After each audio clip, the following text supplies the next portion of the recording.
What's up, everyone? Good morning. Welcome to Shaw Local Bears Insider Podcast. I am Kyle Nabors along with Sean Hammond.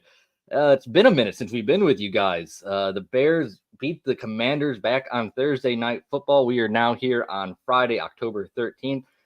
Sean, and oddly, I wouldn't have guessed this before that Commanders game, but as the week has worn on, I feel like it's become more and more commonplace to hear about how the Bears, could and maybe should win this game on Sunday against the Vikings. Yeah, these teams are coming in with equal records. They're both 1-4. Obviously, those paths have been different. The Vikings have been in just about every game. The Bears were figuring some things out for those first couple of weeks, and it seems like they turned a corner here these last 2 weeks. And the vibes in Minnesota. Obviously, you lose Justin Jefferson. That's a big deal. That's not good for the Vikings. And on the Bears side, Alan's got it here in the comments. But yeah, we're not talking about Alan Williams and Chase Claypool anymore. Like we're kind of over that the drama that was the first couple of weeks of the season, and guys are getting healthy, and the Bears are getting back to work. And you wonder if that's just going to be a good sign for what's to come this weekend.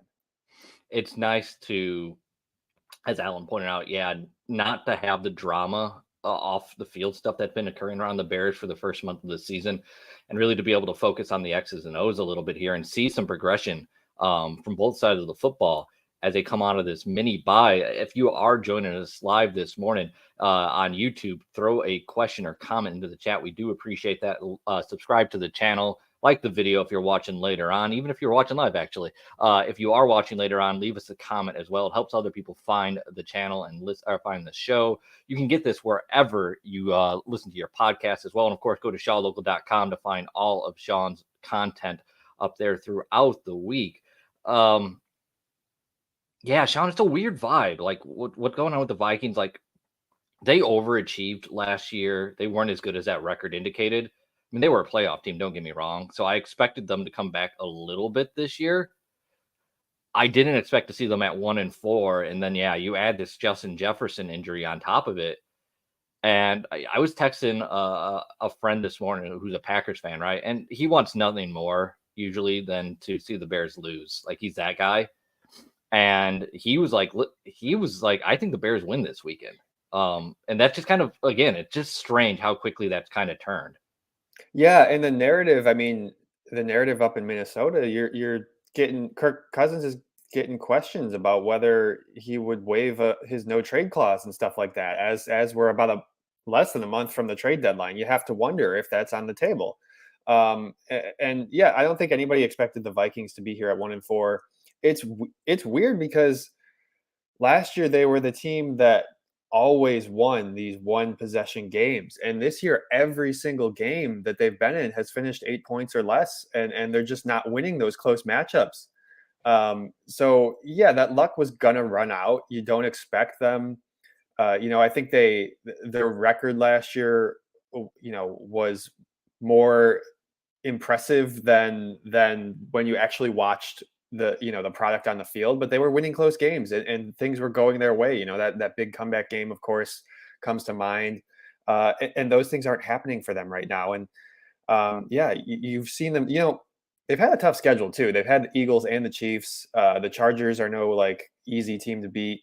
And they beat the Panthers. That's a game they should win. That's their one win right now. So we'll see what happens these next couple of weeks and where this goes for the Vikings. Rick Gonzalez is checking in the chat, Sean, and this is a really good place to kind of take this conversation to set the table. He's looking for an injury update. Who's in and who's out for the Bears? Okay, so yeah, obviously we're doing this Friday morning. We don't have the Friday injury report yet, but there has been a lot of Bears on the injury report all week long. So the good news is Kyler Gordon and Jalen Johnson are back at practice. Eddie Jackson is also back at practice. Gordon and Jackson have been limited, but I think they're trending in the right direction. So you could have your entire secondary, your starting five that you expected to have all season. You could have them back for the first time in a while. Other guys to keep an eye on, obviously Khalil Herbert is dealing with an ankle injury, and the national reports are indicating that he's not going to be available for a couple of weeks, but they haven't put him on IR, so he is on the injury report as it did not practice. Same with Travis Homer, hasn't been practicing. So really, you're looking probably at Foreman starting at running back for you, unless Roshan Johnson can get through concussion protocol, which is possible. He's got a few more days, but we're going to kind of have to wait and see on that. Yeah, one thing when it comes to the concussion protocol, pay attention on Saturday if the Bears promote any running back from the practice squad. That's probably going to be a pretty good sign if they expect Roshan Johnson to be active or not. It's hard to They tell at just this point. signed Darrington Evans back to the practice squad, so they have an extra running back down there that they can elevate, and I imagine that's probably in the plans if Roshan's not able to go. Yeah, I would expect Evans to be active on Sunday if Roshan is ruled out. And then a couple other guys to keep in mind. Like I said, this is a long list this week. Lucas Patrick is also still dealing with a concussion. Equanimous St. Brown has not practiced all week with a hamstring injury. So that's one receiver you're probably going to be down, and one of your best blocking receivers, as we've noted several times this season. And then on the Viking side, to keep an eye on, Jordan Addison has been limited with an ankle injury all week. So you're already down Justin Jefferson. Obviously, Jordan Addison is a guy that they drafted really high, and they think highly of, and you would think that he would be kind of the number one guy, or at least 1A, 1B with KJ Osborne. But we'll have to see how, whether he's available on Sunday. Yeah. Has he been limited at practice? He's been limited, so I would imagine that probably means he's going to be good to go. But yeah, we don't know. Sorry, I'm pulling up. Someone had asked about a scouting report on the Vikings defensive line. I wanted to pull it up and see where we were at here on the. I mean, you're looking at, man, they've really turned this defensive line over the last couple of years. Yeah, I mean, the whole Vikings roster, I mean, it really has. Wow.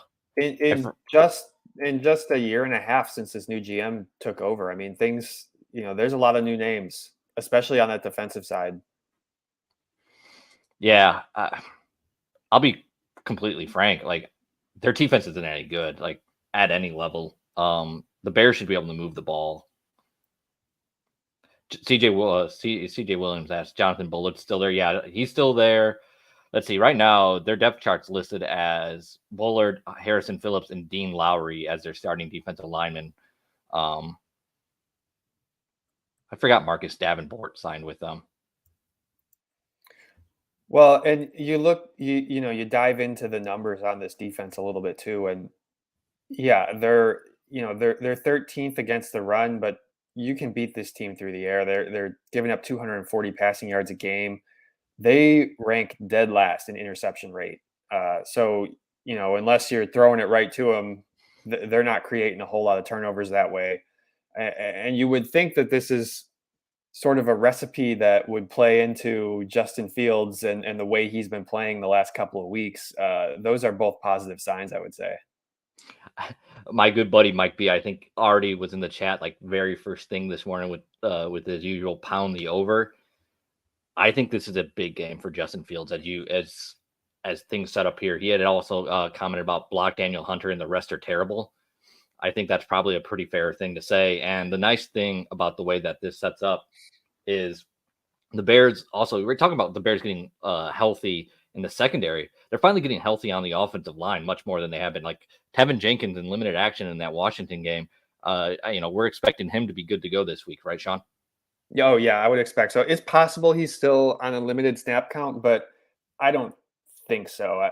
Certainly last week wasn't a normal practice week, so he's still kind of getting his legs under him, but he looked really good in that game. He did. The Bears offensive line in general, I don't know if it was just because he was out there or what, but that line functioned much more as a unit.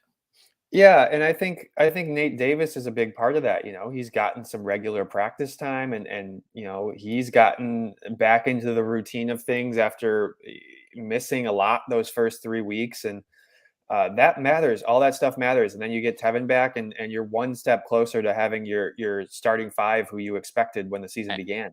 And Darnell Wright has progressed. Like, there's no doubt about it. Like, he's looking better as the season's gone on. He listen, we're still at a small sample size here, but he hasn't looked overmatched. He hasn't looked like he's stuck in neutral. Each week there looks to be a little progression from Darnell Wright. I've been really encouraged with him. Yeah, I mean, he's awesome in the run game. He's really, really talented in that area, and I've been impressed with what he's been able to do in pass protection too. And right now, Braxton Jones has to miss another game before he can come back from IR. And so Larry Borum's kind of your weak link at left tackle. Sorry, getting myself confused there. But I think you expect that from a backup. He's not going to play a perfect game. When you're talking about a guy who's sort of your sixth lineman, your swing tackle, whatever you want to call it. I think they can weather that storm, and they certainly did last week. I thought overall the offensive line played a really good game. If you were able to weather that storm, as you put it, against that Washington defensive front, you should be able to do that against Minnesota, particularly with extra time to prepare for this game. Our friend Robert checking in from the UK says if Fields stacks 3 good passing games in a row, now we're talking. That's the key, isn't it? Like all season long, it's about finding out, is Justin Fields your guy or not. It was really starting to get dark there after those first 3 weeks, Sean. Fans feeling a little bit better now, and understandably so. Yeah, I mean, it's just good to be in a place where we're talking about stacking 3 straight good games together, because I'd say 3 weeks ago, that was like the furthest. That was like a pipe dream. It felt like, because of the way this offense was playing. That's maybe a good point, or a good place to take this conversation right now while we have a minute here, guys. I want to hear, the Bears are at 1-4, but playing much better after going into that mini bye, right? They come out with a pretty favorable schedule here over the next few weeks.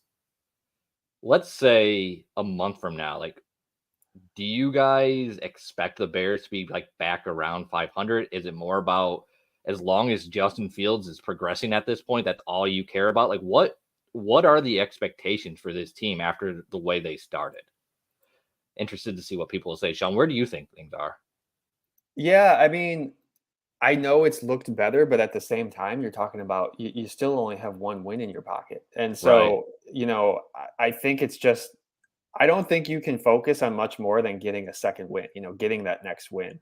And I don't think the Bears are going to look beyond that. But, Well, from from that, yeah, not from the Bears perspective. I'm talking right. more as a fan perspective or an outsider perspective. I mean, I've been saying all along, including when they lost their first 4 games, that those 4 games were included in this, when I said, this schedule has winnable games. Yeah, we need to win 2 in a row before we start talking 500. I'm with Rick on that one. We need to see them win a couple of games, string a couple of wins together. We haven't seen a winning streak under Matt Eberflus, so let's get to 2 first. Let's see, Muck and Meyer. I'm going to throw this one up here. Jake producing for us in the background. Muck and Meyer, Bears share a 4.5 over under win total with the Cardinals, Panthers, and Broncos. In the last 20 years, the worst record team had 0 to 11 wins in the next year. Average is 6. How many will Bears get? Do you think? I see. So he's saying, after the Bears had the worst record last year. The following year, the average is 6. I mean, I think 6 is definitely still on the table, to finish right at 6. I think 6 is probably Obviously, you've dug yourself a hole. So that means you're playing, how many games do they have left? They played 5. So they got, I mean, that means you're playing 500 football the rest of the way. I think that's a possibility. Given the teams that are on the schedule, there's a lot of winnable games out there. Yeah. I mean, you got 2 games against the Vikings, both winnable. You got Carolina. You got the Raiders. You got the Raiders. Carolina, the Saints. The Cardinals, the Falcons, the Browns, and then the Packers again. Yeah, a lot of winnable games there. Sam Rush says Fields' development is the most important aspect of the season, regardless of win-loss record. Yeah, absolutely. I mean, that's what it should have been before the season. I think even more so now after that 1-4 start. You know what? It's the most important thing, but let's talk Matt Eberflus for a little bit here Mm-hmm. because that's the other part of this, right? We talk about stacking wins. Yeah, Justin Fields, we need to see the progression out of him, but like Matt Eberflus is still trying to protect his job, and they need to stack some wins for him to be able to do that.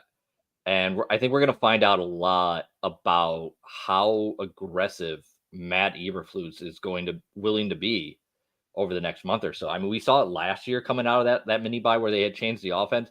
They made the adjustments before that this year. But there was enough questions early in the season about Matt Eberflus that, he's going to be on the hot seat unless they really somehow were to put together a long string of wins here. And I just don't see that happening. Yeah, I mean, look, I think in my opinion, if they play 500 football the rest of the way, and you do finish with 6 wins or 6-7 win range, I think he's probably safe.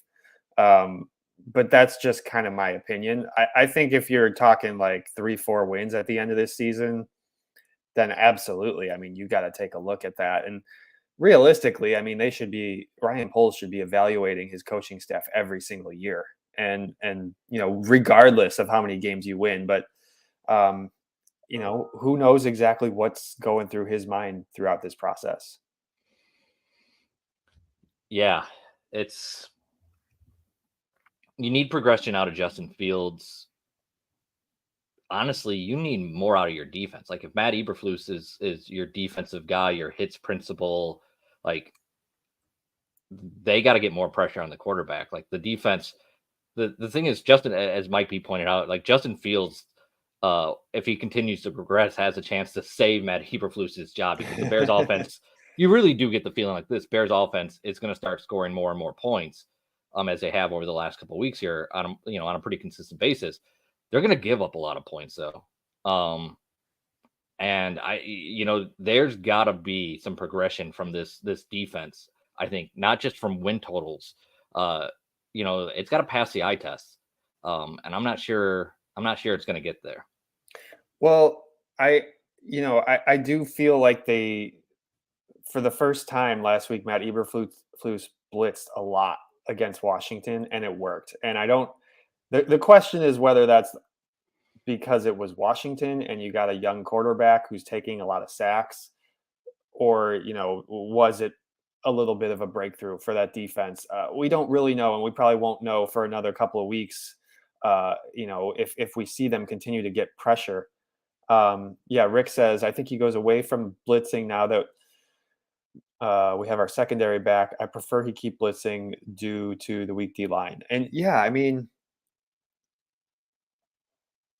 the secondary should be healthy here, and you do wonder if they're going to feel a bit more confident. Are they going to feel more confident? Keeping Kyler Gordon in there at the nickel more often. The percentage was really high early in the season, and then when everybody got hurt, they were keeping Jack Sanborn out there more. Is that going to flip now that you got your secondary back healthy? And you got to help this D line because they're not getting home. I mean, they're just not. And you saw what the extra pressure did in that Washington game. And Kirk Cousins, one, you're talking about an offensive line in Minnesota that will give up pressure, and two, you're talking about a quarterback in Kirk Cousins that likes to give the ball away. I think you got to keep up the pressure this week against Minnesota. I think there might, it's always hard to try to get in these coaches' heads, but Kirk Cousins is a quarterback who has been around the block a lot more than a Sam Howell. And you wonder if the Bears are cautious to blitz against him because there's not much that he hasn't seen in the past. And he might be a bit better at discerning where the pressure is coming from than a young guy like Sam Howell. Robert Phillips had commented, D-line is grading well in the run. Billings is a monster. Yeah, they have performed better in recent weeks against the run, Sean. Yeah, no, I mean, Billings he is like, he's a really nice run stopper for your defense. He's a big dude. You love what he's doing in there. Yeah, I think, obviously that Washington game, it's hard to say because the Commanders fell behind early and they were passing that whole game. There was I Somebody probably knows this stat. It looked like Washington called like 50 straight pass plays throughout, the second quarter into the second half. I think I saw that. And so yeah, I mean, that game's a little bit misleading, but I do like what they've done in the run game, the Bears D. Yeah, this is a complete aside, but one I really don't like that Washington offense very like not like it's one thing you have Sam Howell, but like Brian Robinson is just a guy. Like there's nothing really explosive about like they're just kind of vanilla. This Vikings offense would have been a better test with Justin Jefferson on the field. Um, they're I wonder how TJ. I think TJ Hawkinson is going to be a concern this weekend. Yeah, that's a fair point. I mean, he and Kirk Cousins have really developed that chemistry pretty quickly. We saw that, right after that trade, he was really involved last year, and that's kind of continued since he got there. And you lose a Justin Jefferson, a guy who you have such good chemistry with, and a guy who you target so often. I think there's there's an argument to be made that he's going to throw to his tight end more because that's just a guy who's been out there more and he has a comfortability with. Well, I'm trying to look now. So last week against Washington, Logan Thomas led Washington on 11 targets, 9 receptions, Mhm. 77 yards, and a touchdown. Um, Beating this Bears defense with tight ends over the middle of the field seems like a good way to go right now. Yeah, I mean, we were talking about that with way back when they faced the Chiefs and Travis Kelsey. Like, who's going to guard this guy? That particular matchup, it didn't matter because the Bears couldn't guard anybody. But yeah, that's we haven't really seen the Bears, lock down a tight end like that, or you want to see Tremaine Edmonds make some plays in the pass game because that's why he's here with those long arms to knock down some passes to disrupt things and. Certainly against a really good tight end, that's when you would expect to see that type of stuff. Muckenmeyer had a question about trades, Sean. How about a trade this month, either to get or get rid of a player? What do you think? Yeah, I think I think these next few weeks are going to really, really determine that. Are the Bears going to be closer to 500 as the trade deadline nears at the end of the month, or are they going to be sitting at 2-6? Because not that I think the Ryan Poles is going to go out there and spend and be a big time buyer, but if you're closer to 500, that puts you in the playoff hunt. But I don't think that that's what they should be looking to do. If anything, I would think, especially if you have a bad record at that point, it might go the other direction, and you're looking to sell some guys who are on the last year of their deal. Who would that be? Well, I was just pulling up, the Bears contract situations here. I mean, the guys that come to mind, of course, are Jalen Johnson and Yeah. Darnell Mooney, and those two specifically. I don't know that they would want to deal either of those two. Um, Obviously, they like those guys, but at the same time, they haven't signed extensions, and usually that's for a reason. And we saw last year, I mean, with Roquan Smith not having the extension, they did make that trade before the deadline. In theory, too, I mean, Yannick Ngakoue is just on a 1-year deal. Like, if you get to the trade deadline and you're still with 1 win, 2 wins, I mean, at that point, from Ryan Pohl's perspective, I would think that you'd be selling. I was wondering when the Frank Clark question was coming out or coming.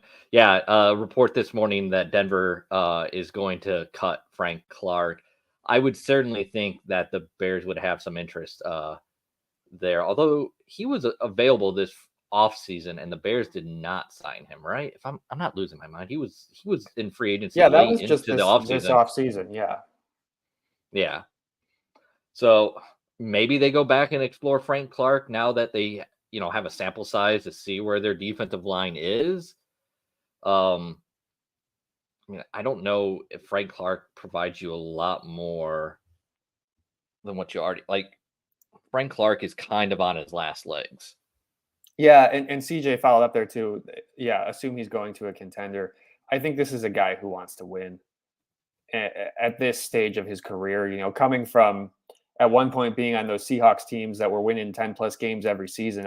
I think he's trying to go to a contender, and I don't know that the Bears would be a landing spot for him.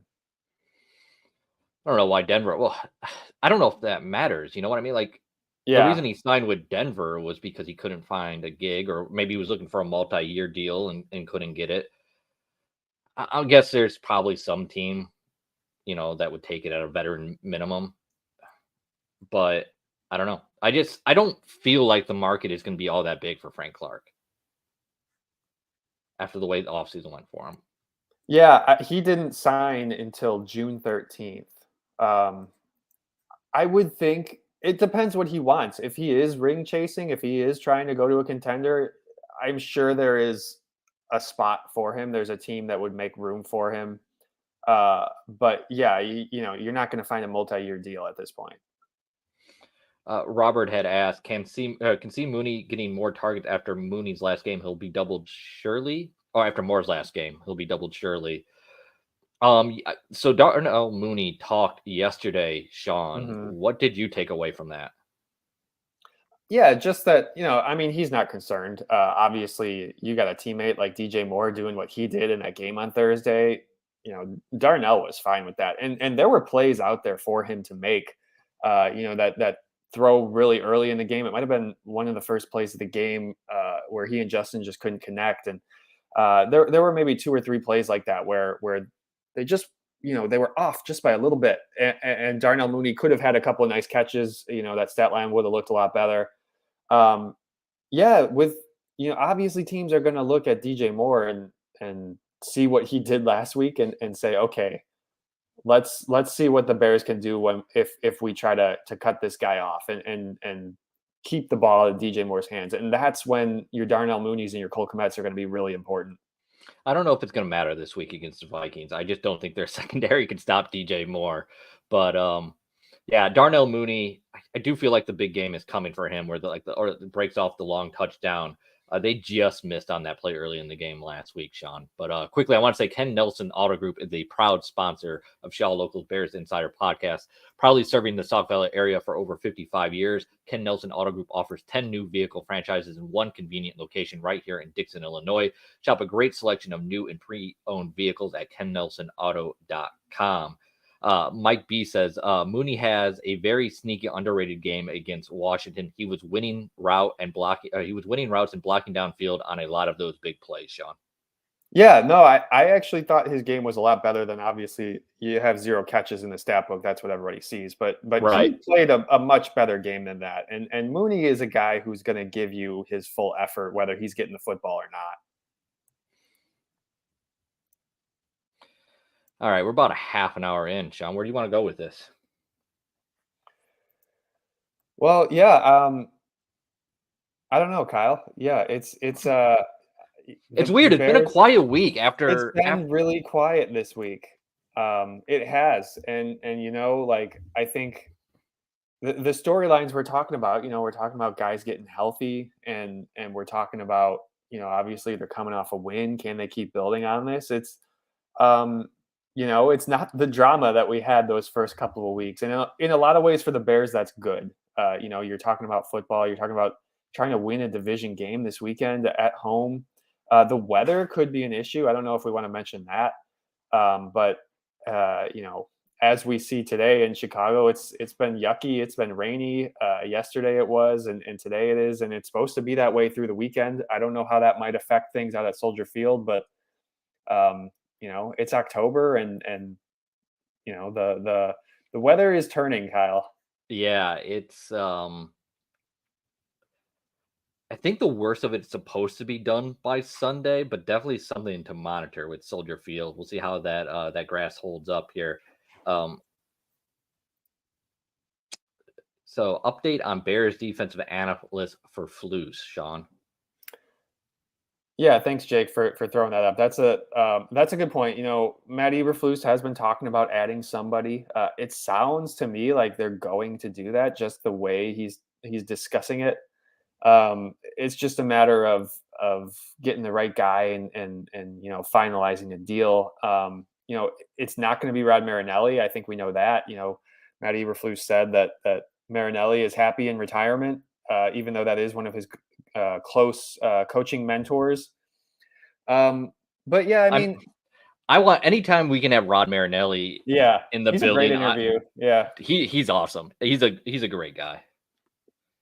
And with these, whenever you hear a team hire an analyst, or like a senior defensive guy, those come in all different shapes and sizes in terms of just what I mean by that is like, it could just be a guy working from his home wherever he is, just helping with film or, giving big picture advice. It doesn't necessarily mean they're going to be in the building every day, although it could. These things are, they vary depending on the situation. Yeah, you would think, like someone. Although, I mean, like, if they didn't have it before, they probably, I know Eberflus has talked about having someone like that down when he was the defensive coordinator in Indianapolis, and like essentially their job was to like break down film in Hmm. advance, like of the coming opponent, not this week but the week after, right? Hmm. I feel like if that was something Flus wanted though on his staff, he probably would have had that before the season. I just feel like he's stringing this out here is all he's doing. Like he's not hiring anyone at this point. Really, you don't think he's going to bring anybody in? I don't think so. No. Yeah, I mean, that's fair. Like, and I'm sure there's people in the building. I'm sure you have, that's why you have your quality control people and your scouting department and all that. They're looking at stuff ahead of time. But you're right. I just think you lose a coordinator. That's a lot of work to replace. And I know that, like, you can replace the guy who's calling the plays. Matt Eberflus can call the plays, but you're talking about a whole nother body with a full-time job is just gone from your staff. I think that makes a big difference. I'm not saying it doesn't make a big Yeah. difference. To- it's been long enough now that if he was going to make a move, I think he would have made a move. Like I think he's decided that if he's going down, like he's going down with his defense. Well, You if know, you're no, I do, especially with the, as Rick says here, yeah, calling the plays. I do get why he wants to have control of that because, yeah, if you're going to go down, have things in your hands. But at the same time, if you're if you're a coach who's been in the league for 20 plus years or whatever, and you're currently unemployed, is the Bears defense the defense that you want to hitch your wagon to, Kyle? no, you also don't. If you're an unemployed guy, do you are you pulling up roots to come work for 3 months? For a coaching staff that may be gone at the end of the year too. That's the other thing. Yeah, it's not. I would imagine that might be a little bit trickier to fill that position than you initially think. The first couple of minutes when you hear about it. Yeah, yeah, that's fair. The coaching staff is great. So Claypool is gone and St. Brown is hobbling. Who's the Bears wide receiver number 3? Alan asked Sean. Wide receiver three. Yeah. So let me think about that. I have to think about too, like, we haven't talked about like who's going to be active and inactive and all that. Obviously, yeah, you got DJ Moore, you got Darnell Mooney, um, and so I guess that's Tyler Scott is your wide receiver three. I don't. I would imagine it's going to be Tyler Scott over Valus Jones. I don't think Valus Jones is going to be running a whole lot of routes. He might see more. Trent Taylor's been in there too, though. A fair amount when guys have been out. So he might be your fourth guy ahead of Valus, but you're probably going to see all five of those guys active. Yeah, they'll all be active. I think it's going to be Tyler Scott to get the first crack at it. We talk about you had the question earlier about trade market.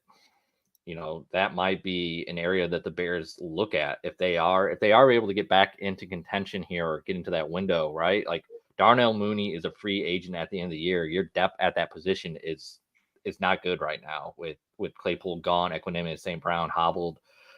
You're not sure what you have in Tyler Scott. You have Velus Jones Jr. has shown you absolutely nothing. So wide receiver could be a position that they target. Yeah, and you know what? I'm glad that this question came up because I should try to talk to Tyler today.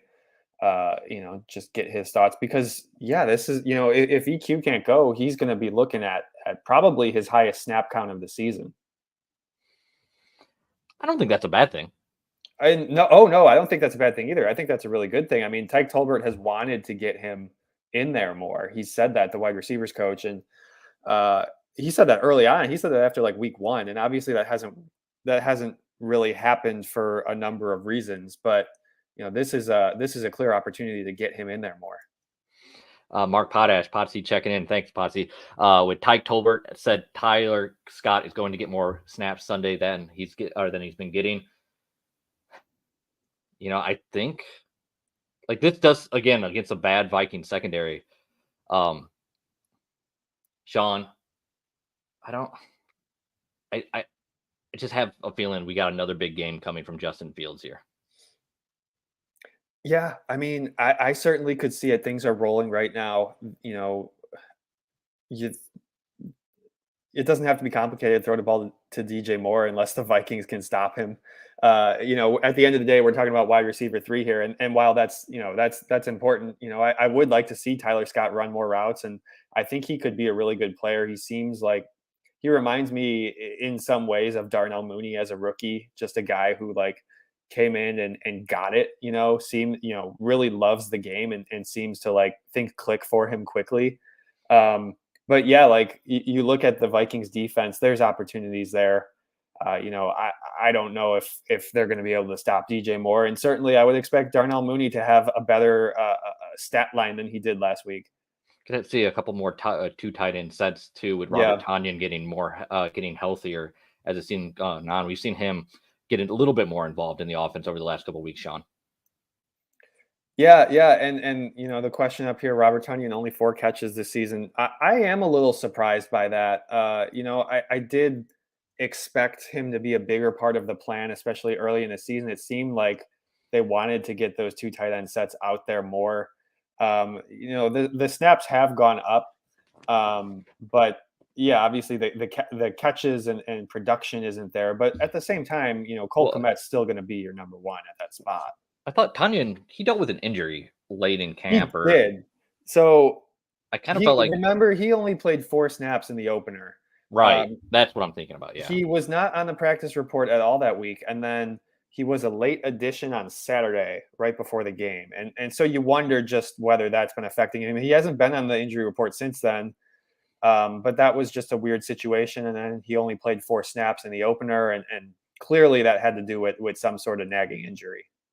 I'm interested to see this run game too, um, with Tevin Jenkins in there full time, Darnell Wright playing better, and Donta Foreman, a guy that I really liked as a signing. That 1 year deal coming over from Carolina has been inactive since week one. Now with Khalil Herbert almost certainly out, Roshan Johnson, we don't know if he's going to clear concussion protocol. All signs do point to Foreman getting a big workload here, Sean, and behind that improving offensive line again, like I just think this sets up for a big week for the Bears offense. Yeah, and something to note too is even if Roshan is back, even if he's cleared today and has, that's still only 1 day of practice, and it's possible he's not cleared till Saturday. And at that point, you've probably prepped the entire week with Foreman as your top running back. So I would expect we're going to see a lot of Foreman. Yeah, I liked that signing as far as just like the value you got for a guy who really produced last year, and we haven't gotten to see it, unfortunately, for a number of reasons. He mentioned yesterday that special teams was a big part of why he's been inactive. Roshan Johnson and Travis Homer are obviously big special teams contributors, and Foreman's not. And so that kind of left him as the odd man out. I think he's really excited for this week, and the offensive line's been rolling, like you said, Kyle. I don't know. It might not matter which back is back there. Obviously, Khalil Herbert is a really efficient runner. and he's a hard guy to replace in that aspect. But Foreman, this is his opportunity, and he could have a big week coming up. As we get ready to wrap up here in the next few minutes, I'd like to bring Jake on. Jake, if you can, get your thoughts on this matchup. You'll be at Soldier Field as well this week. You kind of agree with us. What are you thinking about this game? For me, I think the biggest thing that I'm looking for is defensive line production. Kirk Cousins isn't exactly a mobile quarterback. Missing Justin Jefferson obviously is huge. So I think this is a week that if you're the defensive line, you need to have at least 2 or 3 sacks, get off the field, get the ball back to your offense and build on, all the goodwill that the offense has generated the last couple of weeks. Cause I think that's truly the biggest hole of this defense, the team. You taking the Bears to win? I think so. I mean, it's the Bears, right? Like sometimes you're in the fourth quarter and you're like, yeah, this is a game that they should be winning. And then, then you start rewriting your entire column midway exactly. through the fourth Like quarter. you're just like deleting things because all of a sudden, somebody fumbles, there's a pick six and, I do. I think the Bears do win this week though. I think Justin Jefferson being out honestly is huge for this. I mean, goes without saying, right? I think if they, we talk about this on any sort of podcast, whether it's high school or NFL. If you run the football effectively, you take care of the football, no turnovers, you're going to be in a lot of games. And so I think the Bears do win this week. Sean, how about you? Well, Kyle, I think I know where you're going, and I think I'm going to zig while everybody zags and take the Vikings in this one. But I think this is going to be a close game. I think it's probably like a 24-21 matchup that could go either way.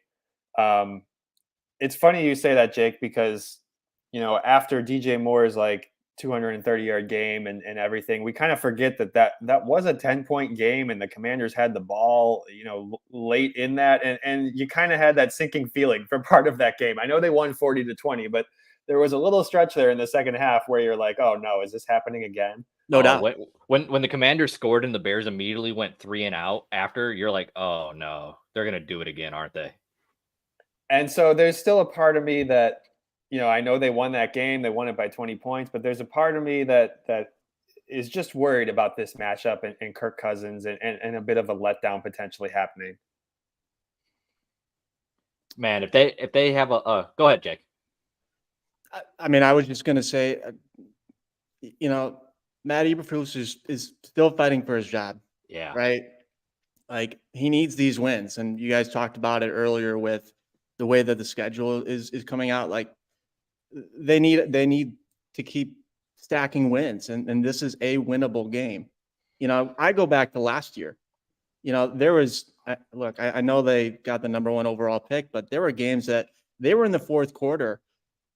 And if they just had one extra gear, they could have won some of those. I mean, even that Eagles game that we were there. So we'll see.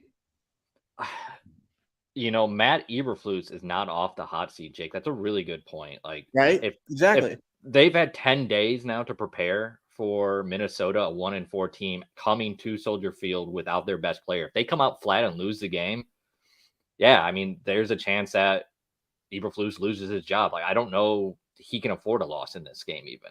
So I think that's a really fair point. Yeah, I don't think he's like, I don't think it'd be like fired on the tarmac type thing. I know they're home, but like he's got to start stacking wins, and this is the place to do it. So we'll see. It's Bears football. It was a mini bye for the fans too, and you got the win and you got to not worry about the Bears for the weekend, and you kind of just like let all that stuff go. And yeah, you guys are right. A loss here, and you're looking at 1-5, and you're still not feeling very good. No, you're not. We got a guest pick here, guys. Mark Potash. Potsy says, I picked the Bears to win 26-23. They won last week. Justin Fields on a roll. DJ Moore, Tevin Jenkins, Jalen Johnson, Kyler Gordon, and maybe Eddie Jackson back this week. What could go wrong? What could go wrong? Famous last words right there. What could go wrong with the Bears? Well, Potsy's got the Bears. I'm surprised by the positivity by Potsy coming at the Bears, but you know what? Yeah, what could go wrong? All right, guys, let's leave it at that. Let's get out of here. Everyone, thank you who joined us live this morning. We really appreciate it. If you could do us one more favor, leave a comment, thumbs up, subscribe to the channel, really helps. Also, anywhere you get your podcast, you can find Shaw Local Bears Insider Podcast. Go to shawlocal.com all weekend long for Sean's content. We'll be back with you guys on Monday morning to break down this Bears Vikings game. Everyone have a good weekend. Talk to you guys later.